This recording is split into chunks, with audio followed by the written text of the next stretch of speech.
پہلا خط جو رسول اللہ صلی اللہ علیہ وسلم نے لکھا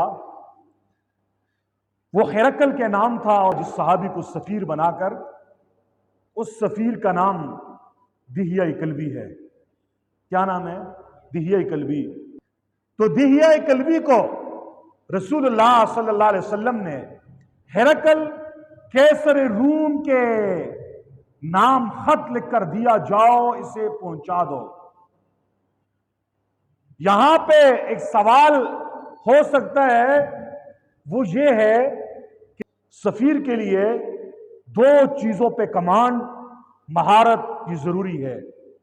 ایک چیز یہ ہے، اسے اس ملک کی زبان آنی چاہیے جس ملک میں اسے سفیر بنا کے بھیجا جا رہا ہے۔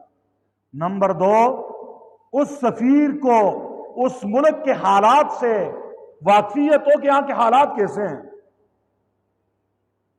رسول اللہ صلی اللہ علیہ وسلم کی طرز حکمرانی کو سلام ہے۔ رسول اللہ صلی اللہ علیہ وسلم نے جن حضرات کو سفیر بنایا اور اپنے خطوط دیے کہ جا کے فلاں فلاں کو پہنچاؤ، اگر آپ ان کی تاریخ پڑھیں گے کہ یہ صحابہ کرام بقیہ صحابہ کرام سے کچھ منفرد خصوصیات کے حامل تھے۔ جیسے میں نے کہا نا، دہیہ کلبی کو رسول اللہ نے بھیجا، اور دہیہ کلبی حسین و جمیل صحابی ہیں، بڑے خوبصورت صحابی ہیں، بڑی زبردست پرسنالٹی ہے، اور ظاہری پرسنالٹی یہ دین کی دعوت میں ظاہری خط و خال بھی بڑے اس کے اندر اثر کرتے ہیں۔ رسول اللہ نے ظاہر کو بھی دیکھا، پھر یہ بھی دیکھا رومیوں کی زبان اس کو آتی ہے نہیں آتی، وہاں کے حالات سے واقف ہے نہیں۔ تو سیرت نگاروں نے لکھا ہے، علامہ ابو الحسن علی ندوی رحمت اللہ علیہ فرماتے ہیں کہ جن جن صحابہ کو رسول اللہ صلی اللہ علیہ وسلم نے سفیر بنا کے بھیجا تھا، ان صحابہ کرام کو ان علاقوں کی زبان آتی تھی یا نہیں آتی تھی؟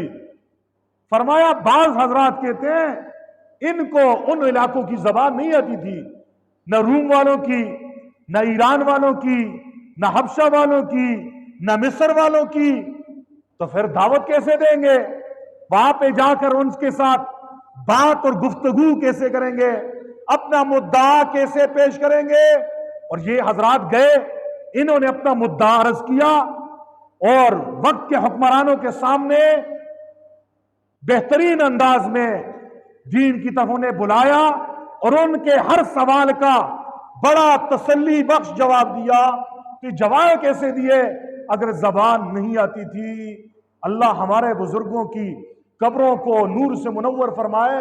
بعض بزرگوں نے کہا ہے یہ رسول اللہ صلی اللہ علیہ وسلم کا معجزہ تھا، حضور کے ان صحابہ کی کرامت تھی کہ ان کو زبانیں نہیں آتی تھی، لیکن جب اللہ کے نبی نے انہیں سفیر بنا کے ان علاقوں میں بھیجا تو حضور کا یہ معجزہ صادر ہوا کہ ان کو وہ زبانیں بھی آ گئیں اور ان صحابہ کی کرامت بھی سامنے آ گئی۔ لیکن ایک اور نقطہ ابو الحسن علی ندوی رحمہ اللہ فرماتے ہیں، وہ کہتے ہیں کہ حضور کے زمانے میں پڑھنے لکھنے کا رواج کم تھا، عرب لوگوں کو عربی کے علاوہ کوئی اور زبانیں نہیں آتی تھی، لیکن وہ فرماتے ہیں کہ پھر بھی امکان ہے کہ جن صحابہ کو حضور نے مختلف ممالک میں سفیر بنا کر دعوتی خطوط دے کر بھیجا، ان کو وہ زبانیں آتی تھیں، انہوں نے کیسے سیکھ لی؟ یاد رکھیے، جو بہترین حکمران ہوتا ہے، جو بہترین مذہبی لیڈر ہوتا ہے، بہترین داعی ہوتا ہے، وہ اپنے ماتحتوں کو اپنے زمانے کے لحاظ سے سکل سکھاتا ہے کہ آپ نے فلاں فلاں زبان سیکھنی ہے، اگر آپ نے دعوت دینی ہے، اگر آپ انگریز کے ملک میں جائیں گے آپ کو انگریزی اچھی آتی ہے، آپ اگر عرب دنیا میں جائیں گے آپ کو عربی اچھی آتی ہے، تو آپ کی دعوت پر اثر ہوگی۔ اس لیے یہ جو صحابہ کرام تھے، جیسے حضرت دہیہ کلبی جن کو روم بھیجا تھا، حضرت ابو الحسن علی ندوی فرماتے ہیں ان صحابہ کرام کی ایک اعزازی خصوصیت یہ تھی، یہ پہلے سے ان علاقوں میں تجارت کیا کرتے تھے، ان علاقوں کے لوگوں کے ساتھ ان کا اٹھنا بیٹھنا تھا، الیک سلیک تھی، گپ شپ تھی۔